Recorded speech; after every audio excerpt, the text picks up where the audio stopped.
to That 1 Inch Barrier, our second episode today. As always, I'm Nicola Barrow, joined by Josh Barry, Kieran Griffiths. Boys, how are we? Good, yeah, excited for another episode. Yes. Well, and, another episode, let's talk about thank you to everyone for your support on the first episode, for downloading it on your preferred podcasting platforms, watching us on YouTube as well. So really appreciated some great feedback on that episode. The one thing we'll point out is that after Josh listened to an interview with the director, the film was called Reprise, not Reprise. But hey, we're trying our best here, and that's all that matters. But that was a great film to kick things off with, and obviously we're very excited to talk about the movie we have today, which was one of Kieran's picks. So if you don't mind introducing the film to us that we will be covering on this episode. Yeah, absolutely. So for my pick, we went with Alfonso Cuaron's 2001 film, Tu Mamá También, which wasn't his first film. It was about his third or fourth, but it was kind of the film that really put him on the map, both for foreign audiences, I guess, from his native Mexico. I swear I didn't deliberately pick another film so similar to our first one about, two young guys. One of them wants to be a writer. There's voiceover narration. It's a coming of age story. But I think it'll be nice to draw some parallels between the two. Absolutely. Segue. And this was your first time watching it? Yes. Correct? Yeah. So first time for me and then a rewatch for the two of you. Yeah. How many times have you seen it, Josh? I kind of lost count, but I reckon about 5. Wow. But I True. will show my age a little bit here. I saw this in the cinema when it came out. Yeah, wow. Yeah. In a I guess little for context, we legally weren't allowed to see this movie. Well, that's Well, no, it came out in 2001, so I'd have been 4. I was 6. Yeah. So, Sorry, Josh. Sorry, mate. Sorry. no, as I say, I'll show my age. I was about 23 or something. And I've seen it a couple of times as well. I think this was my third time watching it. So I was introduced to this film actually when I worked at Blockbuster by one of the guys who worked there, who was just like a still a good friend of mine, Matt. He was the guy who was like, you should watch this, you should watch this. He introduced me to Lynch with like Wild at Heart, obviously Cuaron with this film here. Yeah. So I remember watching it at about 15, 16 years old, which is probably the greatest time to watch this movie at that age. So, but I'm intrigued to hear what Kieran has to say with the first time watch and see if it's grown on us a little bit more, because I guess right out of the bat, I don't know how you boys feel about it, but this is a great movie. Like, I love this movie. Yeah, I really enjoyed it. I think it plays into a lot of the things that I like out of a movie, which isn't just the very thirsty, horny aspects, because let us just make it clear, this is a very horny movie. It's a very from horny the movie. opening second. Oh, literally, my first night just straight into the sex. Yeah, first 5 minutes is just back-to-back sex scenes. But once you sort of get past that, I think there's a really great coming-of-age story there, a great road trip film, and I really like those sorts of stories. So I had a lot of fun with it. It was really touching. Just really, really enjoyed it. And sorry, for those who aren't familiar with the film, I guess it's sort of a road trip film about these two guys growing up in Mexico in sort of the late 90s. Yeah, 99, I think it's it. And so they, sort of about 17, on the sort of cusp of adulthood. They're both from very different backgrounds. One's rich, one's poor, but they're friends. And then they go on a road trip with one of the boys' cousin's wife. Yes. Who's recently separated from her husband. So they go on a road trip together, and it's sort of this, sexual awakening, coming of age story. Happens to them, yeah. And it's, just really intriguing. I think there's a lot beneath the surface, I think. Oh, Yeah. God, yeah, absolutely. I think off what you said, Nick, how you watched it when you were, say, 15, 16, I think this is a film that, it'll be the same as probably Reprise and Worst Person in the World, that when you get older, you start to get so much more out of it, so many different aspects out of it. Absolutely, so, especially I think knowing how it ended as well, and sort of where the characters are left off by the end, I paid so much more attention to the conversations this time around, and sort of you see the cracks in the friendship throughout. Like, I'm not jumping ahead too far, and it's one of those things that as emotional intelligence grows as you get older, you kind of can see, and that's a testament to the screenplay as well. Cuaron co-wrote. I'm assuming, was it with his brother? Yes. Right? Yeah. So, and I guess for those who may know the name Alfonso Cuaron but not completely aware of what he does, This was probably, I think this is his fourth movie, if I recall correctly. But then directly after this, he went off to do Harry Potter and the Prisoner of Azkaban. Yeah. I want to know what movie executive watched Tu Mamá También and went, yeah, this is the guy we need for Harry Potter. Harry Potter I 3. I mean, in fairness, Harry Potter 3 is the one where we start seeing cracks in the friendships. Like, it's when their friendship's put to the test at the most. And I think it's the best film. It's not the horniest Harry Potter film. Oh, no. Thankfully. Thankfully. Thank God. But then he also went on to win the Academy Award for Gravity. He did Children of Men, and then Roma, obviously, is one that's swept up nominations at the Oscars. So I'm a fan of his work. I'm you guys are as well. Huge fan. Yeah. But yeah, this movie just kicks straight off, and obviously it's available on Criterion Blu-ray. Yeah, so I guess we're going from movie into Criteria. I know, that's little push. You know, hey, jump on out there, and if Criterion want to throw a little code our way for promotion, please feel free. If they'll ever actually ship to Australia. Yeah, I know it's tough to get some Criterion stuff, because I know this is Josh's copy. I've got a copy as well. I think the only other Criterion movie I have is Punch Drunk Love. Oh, I've got you got a couple. I've got like all of Wes Anderson's and. Oh my God! Yeah, right. Yeah. So it's easy for him to get him into the country. Well, actually, that was when I was living in the UK. There we go. But I think the one, I got them through Barnes and Noble once, where they shipped here. Oh my God! Yeah, that's right. I forgot Barnes and Noble does Criterion. And sometimes they do a deal. If you know how to get Criterion into the country and relatively cheap, let us know in the comments below. But yeah, this movie just obviously, like we said, straight into the sex, and in saying that, this movie is obviously about sexuality and about sensuality and about two teenage boys and how they relegate their raging hormones, obviously. But what I will say is that for the amount of sex in the movie and the way it's shown and the comfortability, obviously, between Gael Garcia Bernal and Diego Luna, who have a lot of nude scenes together. There's a scene where they're both jerking off at a pool next to each other. But you know what I mean? Like, there's this, I think that, especially in 2000, you wouldn't have seen a Hollywood movie that was this open with sexuality.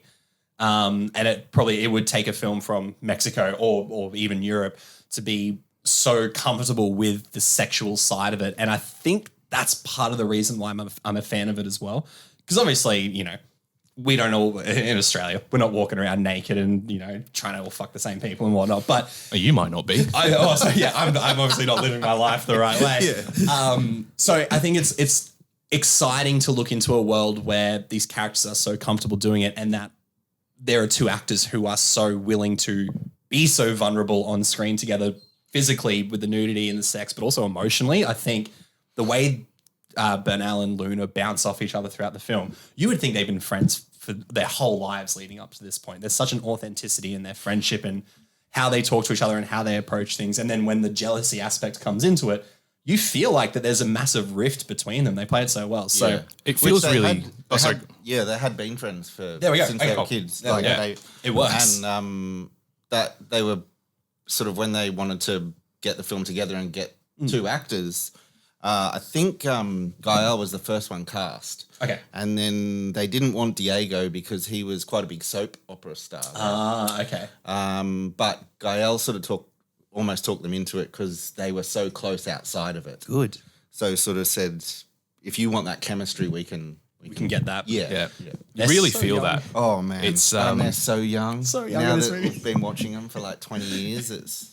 Yeah. The authenticity really comes across in the script. Like, if you told me that there was no dialogue written for those two outside of like some bullet points, right, I would 100% believe that, because it comes across so natural in the way that, you know, most of us probably talked to our friends when we were 16, 17. Totally. There was a lot less of the, you know, overt sexual stuff going on. Yeah, totally. Yeah, absolutely. But just that constant, you know, literal and metaphorical dick measuring that's going on. Yeah, absolutely. Yeah. Which is so, you know, evident because even before, I guess, you know, Maribel Verdú's Luisa comes into the story, they're still very competitive. It's everything is trying to one up one another. Everything is trying to be, you know, better than each other. Yeah. And there's an inherent rift in their friendship from the get-go because one of them comes from, you know, quite a wealthy background. His dad's a politician who gets, you know, the president of Mexico at his daughter's wedding.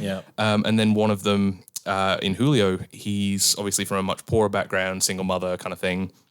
So there's that inherent rift of classism running throughout the film, and that becomes obviously a pretty big theme aspect for them, that sort of blows up into the halfway point. As when they're introduced, obviously they're both having like sex with their girlfriends. Their girlfriends go away on a trip to Italy, and that first like competitive thing is they're basically like not even competing with themselves, but they're like, "No, your girlfriend's gonna go off and fuck like all these Italian men." And he's like, "No, your girlfriend's gonna do it." Like they're even just competing outside of it, which is so funny how angry they can get about their girlfriends cheating on them. Yet the first thing they do when they leave is go to a party, get high, get drunk, and try and have sex with women down there. So, and it's just one of those things where they're 17 years old. They think they're in a reasonably serious relationship, as I guess the majority of 17-year-olds think they are. But it is your coming of age. You are finding yourself. You're finding your identity, and you want that desire to explore who you are, who your friends are, and you know who you want to have sex with ultimately. So that pissing contest that they have is like I said, right from the get-go. And then the classism that's in this film is interesting because I think Cuaron does that a lot in his own films. Look at Children of Men, look at Roma. I think even Prisoner of Azkaban to an extent really looks at that how Harry has come from. The Muggle stuff in Harry Potter is really prevalent in Prisoner of Azkaban. So Cuaron has this really interesting commentary on it. More so, it comes out in the voiceovers which firstly, the style of it, I love that when the dialogue drops out and you just get this low hum of the background noise every time the voiceover comes in. And it's either to explain Tenoch or Julio or a character they've just met. We get like a whole backstory of them through voiceover. But the one that stuck out to me the most is when they are going through the city and he's talking about the protests that are happening in the city. And that because of the protests, there was a migrant worker who missed the train, walked on a pedestrian road and was hit by a truck. Yeah. It has no consequence on the film, but it builds the world so vividly just through a 1-minute voiceover. You see a dead body on the ground and it's confronting, but you kind of go, oh, that's also a commentary on classism. Totally. As well. And then to have that exacerbated through Tenoch and Julio it's a brilliant script. It is a brilliant The script. Voiceovers are much like Reprise, incredibly sarcastic and condescending, which I really like. Yeah. It's sort of like this kind of bored narrator who's just kind of having a bit of fun with it, not taking it too seriously. The amount of times I thought my speakers had stopped working though. Yes, no, totally. Because like you said, it's sort of the dialogue and the music will completely drop out. It just cuts. It doesn't then about 3 seconds later, the narration will kick in.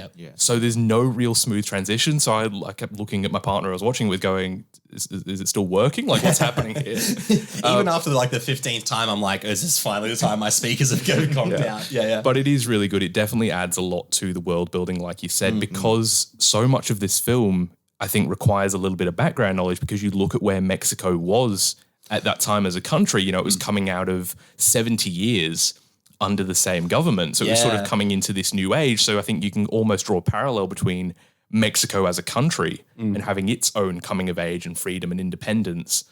And then the two main characters having their own set against that backdrop. Oh yeah. God damn. So I saw they had this story right at the start. This was going to be his first film. Oh right. Yeah. And they couldn't quite piece it together. And they eventually figured out after watching some films that the narration would pull the script together. As soon as they got that, the script was just...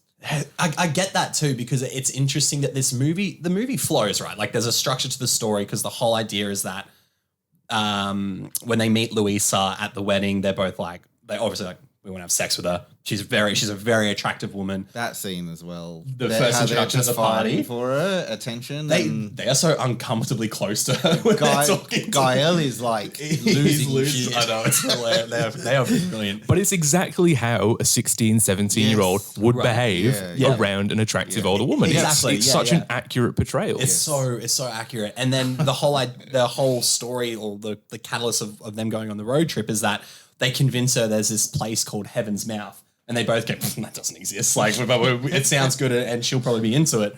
And then she wants to go to the beach. She wants to go to the beach. And they're like, it's called Heaven's Mouth and it's totally real. Come with us on this road trip. Yeah.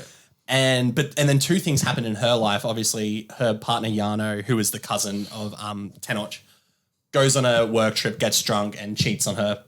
And you find that over the phone. And I just want to quickly point out, the crying scenes when she is sobbing, and it's multiple times in the film, is heartbreaking. Like she is a great, it's like Florence Pugh levels of crying. Yes. And then also she has a doctor's appointment. Yes. And that's kind of glazed over a little bit. Like she's just getting some test results. And then she comes out and then finds out about her husband cheating on her. And that obviously comes back to fruition at the end of the film. So she has this new lease on life. Her partner's gone. She's got these test results back that obviously have been quite confronting to her. So she calls up and she's like, "You boys still going on that beach trip?" And I love that scene where Tenoch has this like maid come and like hand him the sandwich, pat him on the head, "Are you okay, my baby?" And calls up and he like spits the sandwich out and he's like, "We got to plan this fucking beach trip right now." And then they just go. I think the most interesting thing with that doctor's appointment is that in any other film, they would have either made a big deal of it or they would have tried to not make a big deal of it, but it would have been very obvious. But because there are so many moments in this film that feel so inconsequential, so many just little side bits that go for 30 seconds or a minute that you just... it really just feels like, she's just having a trip to the doctor. It doesn't mean anything. No. The first time I watched this film, I did not pick any of that up. I just didn't. Did you? No. I just assumed it was just one of those things like, she just went to the doctor's. Like, it doesn't mean anything because there was so many of them. And the scene where the husband calls her to say, like all her test results are spread out over the bed. Oh my God. So it's just. So she's not crying about that such. She's crying about the test results. Like it's the. Oh my Well, that's why I was really confused because when we see her before her husband calls, she's already upset. That's right. So I was really confused by that, but that makes sense if she was going through those test results. Before he even admits cheating, she is going things like, "No, I do love you." Like, she's obviously quite scared about what she's seen, and she's confessing a lot. She's like, "You know what, we're okay." And then that's when he's like, "I'm so sorry. Like, I slept with another woman." Which isn't the first time. No, which isn't the first later. time. Yeah, exactly. Which makes sense why she's not completely shocked by it. It's just sort of this defeated acceptance almost. The script is so well done that it makes you think that's the catalyst for her going, "No, I'm going to go on the road trip with these two boys." And because then obviously the real frank sexual conversations start pretty early on with how, who's got a big penis, you've got a big, like, "Oh no, your penis is like," that scene when they're in the shower together, it's like, dude, he's just saying like, "Your dick is ugly." And then proceeds to chase him around the shower. They're whipping each other, towel whipping each other. And those frank conversations start, well, actually there's an intro, we find out she's a dental engineer or something, I can't remember what it's called, dental technician, dental engineer. That sounds much more interesting. Sounds like a hectic job. And they sort of find, but then those frank sexual conversations start because obviously the intention is going to be like, she's thinking, "I'm going to, live my life and probably have sex with one of these boys. I feel good being, there's a younger men who are attracted to me. And I may as well, capitalize on that." And then obviously these boys are just like, "Well, I'm going to be the one who does it. I want to be the one who does it." And then the road trip is like an hour of the movie. It starts about half an hour in. And it is just any other movie that is just, we're going from point A to point B to point C, I'm usually pretty critical of. But the conversations and the characters that happen within the car on the way are just so well written. They have fully realized characters. And it's just interesting conversations about sexuality, about growing up, about purpose, about classism, because obviously they still go back and forth about where, like Julio's from the poor family and whatnot. So it is just such engaging chats. And also just the countryscape. Like, it is a beautiful movie, hey? It's stunningly shot. But I felt like, I know we said this in the last one, I just felt like I was there. I really felt in this one, because nothing's sugar-coated. There's rubbish on the sides of this, it's quite We see a few times the police where there's, pulling people over, or like there's like two farmers and there's 8 police officers with shotguns. Like there's such unrest in this country. I think it really captures both, the beauty and also the, I guess, more uncomfortable elements of it as a country. Yeah. So this was shot by a name that most people will recognize in Emmanuel Lubezki, who has been the cinematographer on pretty much all of Cuarón's films, except for Roma, which he shot himself, interestingly. But also Lubezki's worked with, Alejandro González Iñárritu, another Mexican director. He's probably one of the best cinematographers working today. Totally. And I love his cinematography here because nothing feels staged. No. It's very naturalistic. There's a lot of handheld. There's a lot of shaky cam. 100%. 100%. Wow. And there you go. And it just feels so fly on the wall. When I watched the Criterion special effects, they said they'd hired a Steadicam guy. He had the easiest job in the world then. They didn't need him, so he just became a gopher. He wanted to work on the film. Yeah. But it's 100% handheld. Yeah. And I think that really adds to the story almost. It there's so becomes many a character in and of itself. long takes. Yes. Too. Like Cuaron is not afraid to either hold or move around a room, or like when they're in the hotels and stuff, he's not afraid to move around, and it's just there's so many long takes, God, but it's a it beautiful really movie. just puts you in. Like it. Yeah. Yeah. I think there was a scene where, because half the time you don't even realize there hasn't been a cut until you get about 5 minutes in. Totally. And again, I turned to my partner and I went, I don't remember the last time we changed shot here. Yeah. I think it was the scene where they're towards sort of the back end of the film. They're at that bar by the beach. Yes. Yeah. And one of the follows best. her in, and then it just. And it's the probably best scenes it's probably of the 5 or film. 10 minutes It is, yeah. without a cut. And then because it leads to the dance. Yes. Yes. That scene. I mean, we can jump ahead to that for a little bit because that scene is just fantastic. So leading up to that moment, actually, we'll lead up to it. I'm excited to talk about it because it's such a great movie. So as this road trip is going on and they're stopping at these like destinations, they're stopping at hotels, motels, and the whole idea is Tenoch and Julio do not know where they're going to go. Their friend Saba, their stoner friend Saba, has given them directions that all contradict each other. That's right. Like his directions don't actually make any geographical sense. So they're just driving and hoping that they'll find a beach, to impress Luisa. So it's like, and again, that is something that you would do as a 16, 17-year-old. You would just make something up. It's that whole, my dad works at Microsoft thing. There was always that one kid at school. And you just kind of have to start throwing the pieces together and hoping it all comes together. And because youth just brings about that inherent luck. They just stumble their way quite literally dick first through life. Literally. And it works out for them. It does. And it's just, the more we find out about Luisa, the more we even find about Tenoch and Julio as these conversations go on, is just, we've gone on about it so much. It's just this script builds characters that are so realized. Like Cuaron, both Cuarons who wrote the script, just they know where this movie is going to end. They know where these boys are going to be. So it's about how much can we fit in this hour and 40 movie that takes place over a couple of days that you will completely understand who they are, where they've come from, what their desires are, and where they're going to go after this. And there's so many scenes where obviously they're both like, let's go perv on Luisa, and then they go in, she's crying, they're like, oh fuck, okay, like that's like, we'll back away. And then the scene, the turning point of the film is that Luisa's having another breakdown, I guess you could say, an emotional breakdown anyway. And Tenoch comes out of the shower and he's in a towel and he's like, oh, are you okay? And she's like, no, I'm fine. Take off your towel. Show me your dick. And this is how frank this movie is. It's not, there's no Hollywood like foreplay, I guess. Like everyone here is horny and they just want to have sex. But there's an emotionality behind it. It's not baseless sex. It is very emotional. It is very emotional sex. They all know, especially Louisa, why they're here. There. Yeah, exactly. And she says it, I guess, towards the end that, well, you guys knew what you wanted. Yes. Yeah, totally. And she obviously just plays with them and owns She's them. having fun with it. Yeah.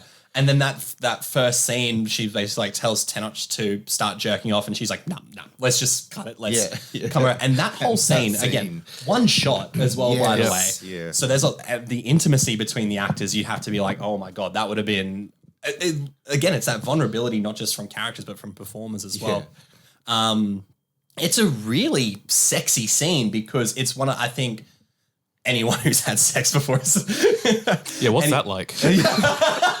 I was waiting for one of these jokes. Anyone who has possibly and probably been in a moment where the ecstasy of lovemaking. I can't believe we're actually saying this on our Jesus Christ. Oh wow! But it can lead to that rush of like I said. There's no lead up to this for them. It is just pure ecstasy, hot sex that they have, and it's just the movie does it so well. It just feels funny to say it out loud. Yeah. I think it never feels overly exploitive, though. No, that's what I'm trying to get to. Yeah. It never feels like it's there for the sake of it. Like every sex scene in the film feels necessary to the story it's trying to tell. Yeah. And then obviously, it leads to Tenoch coming very quickly. She thinks it's quite funny. There's almost like a motherly embrace after he's done it of like, she's like teenager. She's like a 17-year-old. Like, I get it. Yeah. Like, you're young. You'll learn not to do that one day. But Julio sees it. He's standing in the doorway and he's pissed off because it's the competitive nature between them both. So and she brings this up. She goes like, the narration goes, she understands that she has disrupted the natural balance between this trifecta of people. So she has sex with Julio in the back of the car, which forces Tenoch to pull over, and he's really angry, even though he's already had sex with her. He's like, he wants the exclusivity now. He's like, I got it first, therefore I should have it. And then she's like, no, I'm going to have sex with Julio now. And of course, Julio comes quickly as well. And that's, I think, when she says, this is what we're here for. Yeah. And I think that definitely plays into a theme of the film, which is this sort of like very macho culture, which I'm not going to proclaim to be some sort of, an expert on Mexican, Latin American culture, but there is very much a big element of sort of like machismo and, men being men and that kind of thing. And they really display that. The late 90s, early 2000s, but because obviously we're a lot more evolved as a society, even in the last 20 years, where you have frank conversations about mental health or even just sexuality with men. It's cool to see a movie that was kind of progressive for that as well. So I know totally what you mean. Yeah. Yeah. And they go through a lot of, I guess, ego bruising and ego checking moments, like being told, hey, you're not actually that good at sex, even though you think you're the greatest thing to ever happen. Because the way they talk about it too, the scene where they're like, oh, how many women have you fucked? And then Tenoch is like, Julio's only fucked his girlfriend. Like, he's only had sex with his girlfriend. He's like, no. Like, I had sex with other girls. Like, dude, you came before you even put the condom on. And then it's like, well, how many have you had sex with? And he's like, 2 or 3. He's like, yeah, but they're all whores. They're all sluts. Like, it's the way they're all like trying to discredit each other throughout the whole thing. Like, it's ego bruising at the end of the day. Yeah. And then Luis is sitting there being like, children, children, absolute children. But and after the Julio sex scene is sort of where it comes to light that who cheated with who first? Julio admits that he slept with Tenoch's girlfriend. And I mean that's in the pool, isn't it? That's after the pool scene. After that. Yeah. And that's when the biggest ripple happens because Tenoch is livid. He is so angry and he does that thing beg where and plead all night to the that's right. Yeah. Because he almost it's that point where he wants every detail as well. So when he's just so angry and he's asking, what panties was she wearing? Like, what did you guys do? But it's that unfiltered emotion where you kind of like, you are so angry you don't know what you want to find out. But you just verbal diarrhea it everywhere, basically. And that's when the biggest rift sort of happens. And they're still going on this road trip together, mainly because Luis is like, I still want to go to this Heaven's Mouth. Like, you guys have promised me this beach. And they have their rules at the beginning of the film, like their creed and their code. Creed and the code. So she goes, fuck you guys, like we're doing on my creed now. And that's when her full control has taken over. Like, she pretty much had control over them from the start, like you said. But that's when she is fully in charge of this situation. She's like, you guys can be angry at each other, but you're not going to fight. You're not going to talk to each other about things you disagree on. Neither of you are having sex with me, like blah, blah, blah. And they go through and they get to a beach and Luisa is sunbaking. Tenoch is in the pool. Julio is just chilling out. So they're all separated. Like, the rift is there. And then this little boat comes up selling them fried fish, and it's this family, which feels like, obviously I'm like similar. I don't know loads about Mexico or Latin American culture, but that felt very authentic as well. Just a family on a dinghy who come on through and was like, hey, we'll fry fish for you and hang out with you for the day if you pay us a couple of pesos. And this family takes them to a beach. And this is one of my favorite scenes of the movie. Is like, what's this beach coming up called? And the guy goes, Heaven's Mouth. Yeah. And I lost it. I thought that was the funniest part of the movie, because then Julio, even though Julio and Tenoch are still angry at each other, they look at each other and go, holy shit, it's real. Yeah. Well, we've done it. It's also because I think the narrator says that they basically, I think that they haven't found it. Yes, totally. Yeah. The next road on the right, they're like, we're turning down this road. We're just going to see if there's a beach. And that is a nice scene when Louisa wakes up the next morning and the beach is right there and she's happy. She's kind of like, because I think she has a concern at that point, being like, if this is my last thing I do, I've done it with these fucking idiots who can't get me to a beach. But then for her, that moment is it's like this massive thing of relief. And she's like, okay, I've done it. The two things I've set out to do is find this beach and have sex with someone who's really attracted to me. I've done both of those now. Like, it's a very closure moment for her. To backtrack a little bit, talking about the sort of the 12 commandments almost that they have, I think that plays a big part in the film. And again, sort of, you know, the layers of society's kind of rules and things like that. Because I can't remember all of them off the top of my head. I should have written them down. But There's a lot of them. There was a lot of them. And it was just things like typical, you know, 17-year-old guy things. It was like, you know, we don't sleep with each other's girlfriends. Right. You know, boys come first. Daybreak. I think one of the rules was literally just like jerking off rules or something like that. Yeah.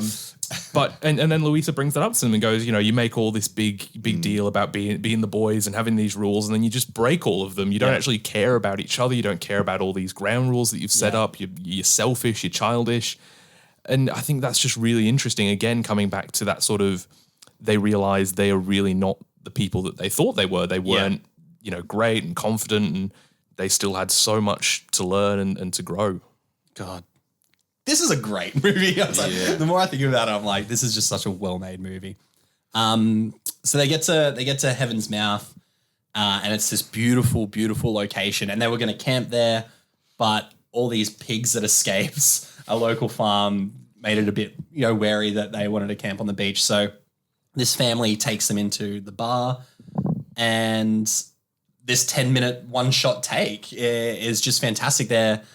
Julio and Tenoch haven't necessarily reconciled yet, but they're all doing shots of tequila. They're getting quite drunk together.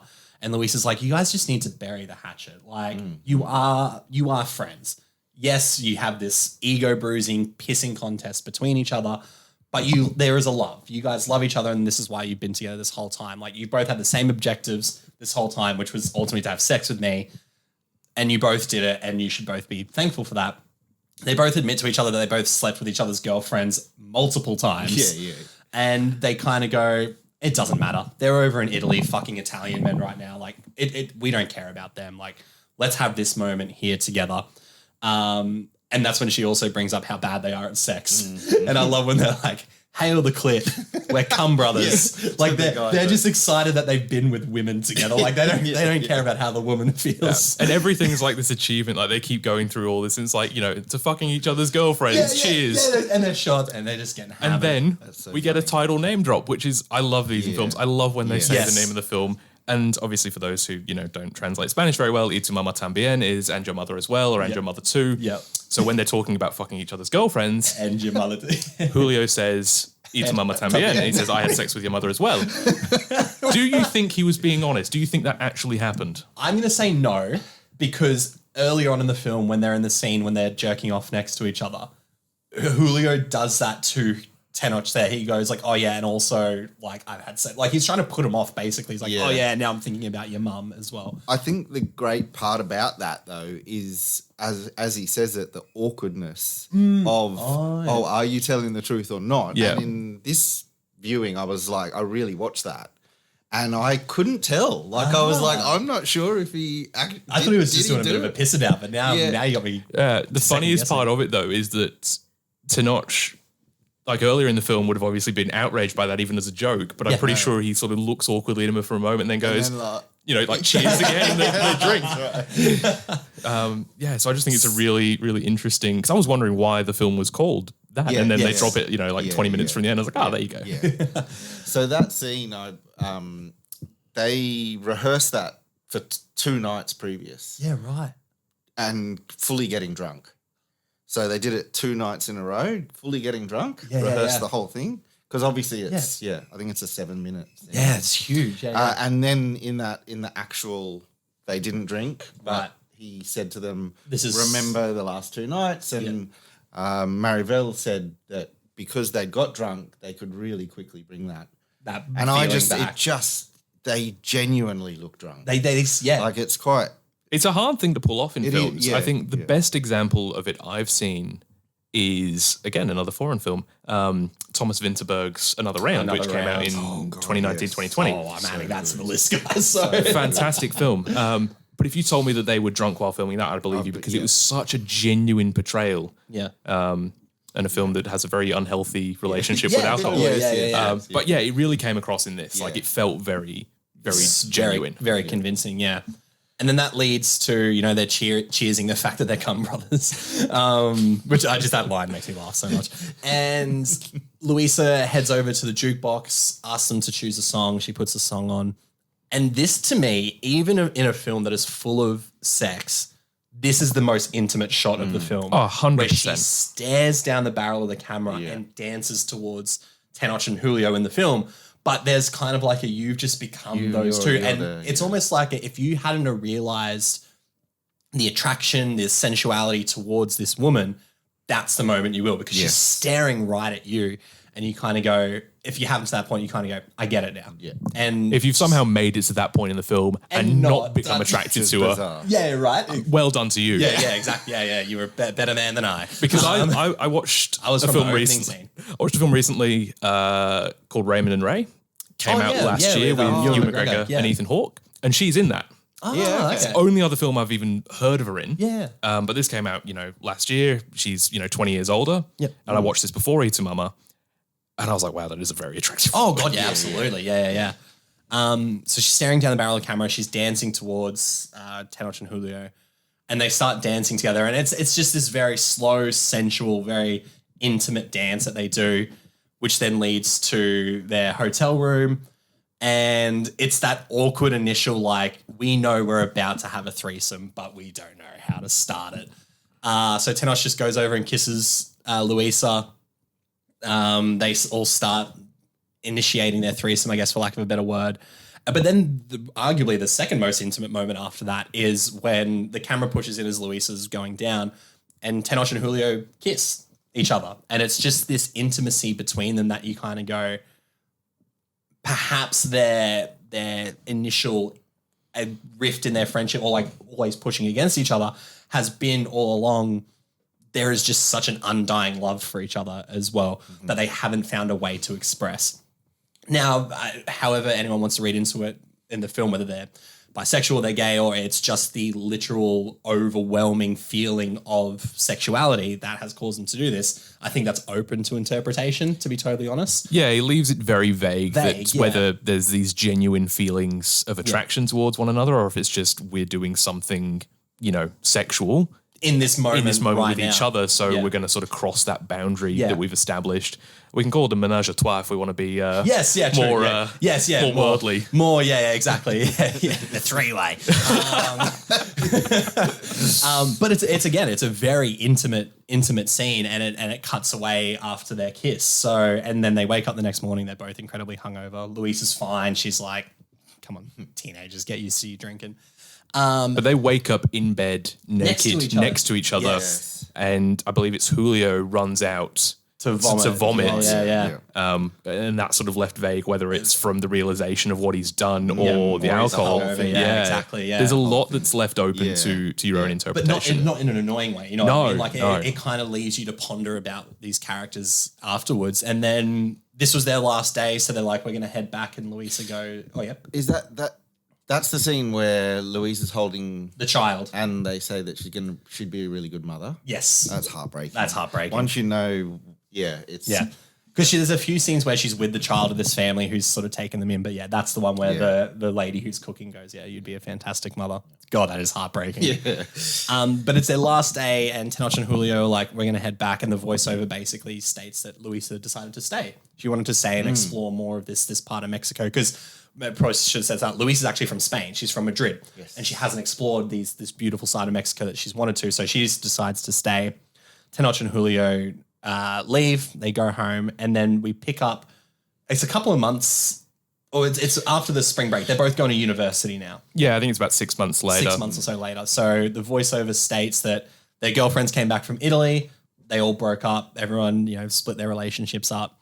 Julio and Tenoch decided they actually never saw each other after the beach trip until the final scene. Which they bump into each other. They run into each other. They're like, we should grab coffee. And they just kept putting it off. Well, I think the narration says they suggested that they get coffee and neither of them could think of a good reason not to. No. Yes. Yeah.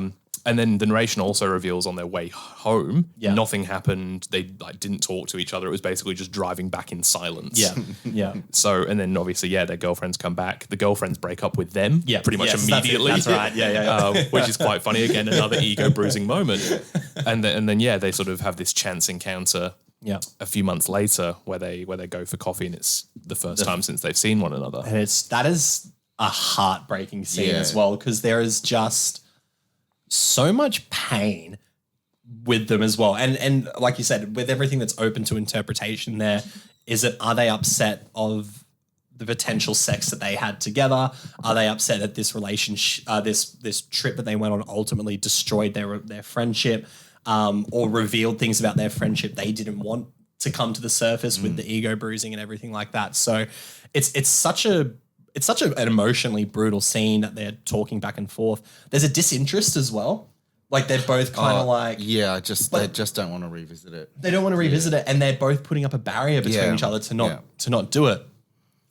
And they're both talking about like, I'm going to study economics, and Julio's like, I'm studying biology. And then Tenoch just comes out and says it, and he's like, oh yeah, you remember Julia? He's like, yeah, she died. She had cancer all over her body that whole time, and this was the last thing she wanted to do before she died. And Julio initially is quite he's very shocked about it, and he's upset about it. And then the narration comes back in and it's like, this is the last time they ever saw each other. Yeah, they never spoke to each other again. Tenoch leaves because he found an excuse to leave that moment, and then it's a shot of Julio at the diner. He starts crying, or he starts the beginning of crying. Check, please, as Tenoch walks outside, and that's the end of the film. Yeah. And they say as well, like, I'll catch you later, see you soon, sort of thing. Exactly, then the narrator goes, and they never saw each other again. So, and I think that really, really shocked me because, like I said, I didn't pick up on any of the, doctor's appointment stuff. The cancer stuff, yeah. So when he goes, oh, yeah, she died, I was like what? Yeah. and then it's just cancer. Yeah. And then everything sort of clicks in, because then when he says this is just, she wanted to do this last thing before she died, and then you look back, the doctor's appointment, she's waiting for test results, and then the sudden urge to want to go on this trip with these guys. So it all makes sense because you think, your husband cheating on you, getting out of a shitty relationship doesn't really make sense. Like it's a reason, extreme. But it's not sort of enough of a reason. Yeah. But that leads me into the question that I had for you guys, and that is, who is your favorite performance and favorite character? Oh shit! you got an answer? Yeah. Well, so it's interesting. Gael Garcia Bernal after this film became huge. My favorite actor. Wow. Yeah. Wow. I watched everything he did. I was following, Science of Sleep. There's so many films. Amores Perros, which but what I found really interesting in this viewing was Diego Luna's performance in this really stood out to me this time, which was a big shift for me. Yeah. He was kind of the second one to me, whereas Gael was the first. But this one, he's got so much charisma on screen, Diego. That's so interesting. Interesting you say that about him, seeing him as the lead character now, because in all 3 times I've watched it, I have always thought Tenoch was basically the main character in the story. Yeah. Everything revolves around him. But you thought Gael initially. Well, I just loved him as an actor. Yeah, so right. I gravitated to him. That's so interesting though. Like the difference per se, and like you said, as you watch it, as you grow up and you hear different lines and you interpret them in different ways, it's quite interesting because I am the same now. Whereas I thought Gael Garcia Bernal was my favorite actor and character in this film, because I think, again, maybe it's like just gravitating towards more of the underdog of a story. You know what I mean? Like the guy who has come from a rougher background, has come from a rougher upbringing and family, finally getting the things he wants to do and not getting pushed back or pulled back by Tenoch anymore. Yeah. So that was, I would say, her performance is Oh God. Yeah, the best so one. she's my favorite. Yeah. I love we got She's- different each one. she is amazing. Yeah, I She's think unbelievable. the performance is incredible. Yeah. But I think her character is the most interesting as well. And I've got like half of my notes that I've got here are just about her character Yeah. and her performance. But I think what makes her so interesting is that, you know, the more we learn about her, the more we find out she's had a pretty terrible life, pretty terrible upbringing. Yeah. You know, she didn't really get to have a childhood because she was an orphan who Yeah. looked after her overbearing aunt. Yes, Who, that's right. you know, became quite ill when she was a teenager. So she spent, you know, most of her sort of teenage years looking after her aunt until she died. Yeah. And then, you know, she had to work a job that she doesn't love. We find out that she's, you know, the dental technician that she doesn't really enjoy being. Yeah. She hasn't traveled like she said she wants to. She's married to this guy she doesn't really love and who cheats on her. So she's never really had a life of her own. So then when, you know, she gets this diagnosis and she sort of finally leaves her husband, I think the reason for the trip with Julio and Tenoch is that she wants to have that youthful experience that she never got to have, that was sort of taken away from her. Yeah. And so that becomes a really interesting dynamic. And I think the more we see of her performance, the more we realize that she's simultaneously very vulnerable, but very confident. She's very sort of, you know, kind of meek and kind of willing to go with whatever, but then she's happy to sort of step up and you know, have things her way. She's simultaneously very satisfied with life, but so unfulfilled in so many ways. It's just so complex and I love it. And she portrays it so well. Yeah. You know, it feels so God. genuine. Yeah. This is a great movie. We can't stress enough. This is a fantastic film. Fantastic. And movie. I think more so than Reprise, it is a good starting point, I think. If you've not watched a foreign film, I think it's less I think alienating. This is a great starting point. Yeah. totally. Yeah. Very. It's just it great hammers family home. film as well. Watch Great, it with your parents. Watch it with your kids. Can't wait to show my granddad and nan will love this. It's brilliant, and I mean, like, if going around for star ratings, this is a 5-star movie for me. It was when I first watched it. It still is now, and if you can get better than 5 stars, like you said, the movie just evolves. The older you get as you watch it, the more you understand it. It's a 5-star movie for me. Yeah. 4.5 for me, but I still loved it. Totally. I'm very reticent to give a 5 on a first watch. Yeah. I can probably count on one hand the number of times I've ever given a 5 on a first watch. Yep. This wasn't, but I watch it again. I think it might go up there because I watched it about 2 weeks ago. Yes. And I've not been able to stop thinking about it. Yeah. And I've watched multiple other films in that time, but every time I finish just film, I'm keeps going, coming back oh around. man, I'm still thinking about, you know, Tu Mamá También. It's a film that really lives with you. And I think, as you would have experienced, you do get something out of it depending on the age that you watch it at. And I think those sorts of films are always really interesting. Yeah, totally. You know, because you connect with different story elements, you connect with different characters, and you get something different out of it every time. So I think watching it, you know, you and I are both in our mid-20s. Yes, But yeah. I think had I watched it at the age that you did in sort of my late teens, Yeah. I would have had a different experience to what I do now. And I absolutely did. Yeah. Because I can connect to both, you know, the boys and Louisa. Whereas I think, you know, imagining how Louisa would feel as this sort of, you know, she's in her probably late 20s, early 30s. It's not really stated. But I can sort of connect with her sort of her unfulfillment and dissatisfaction with life. Totally. Yeah. So it's, just go watch the movie. It's brilliant. Hopefully you have. Hopefully you're watching yeah. this or listening to this and you have watched it. Yeah. But if you haven't, Spoiled the whole thing for you. go watch it. It's a good introduction. If one good thing comes out of the podcast, the fact that you've now watched that, I think that's... And that was the whole point of the yeah. podcast. Yeah. You know, This is our final episode on the show. the whole purpose was for me to watch this movie. Out on a high. Star rating? You're 5 for me. Yeah. Yeah, always has been. Yeah. This is brilliant. This. You said you've not stopped thinking about it the last couple of weeks. For years. Like it was a big moment in my film watching career. Have you guys watched many other Mexican films that you can compare it to in terms of, I guess, tone and style and things like that? Oh, I don't think necessarily tone and style, no. Because obviously the main extent of the Mexican films I've watched are either Cuaron or Inarritu, to be honest. Yeah. But both have a very wide variety of genre that they've worked in. Yeah. So no, not really. Do you I don't have... think I've seen much Mexican. Not Mexican, no. But that, I guess, leads me into the other question of, is there any films anywhere that you could sort of compare it to?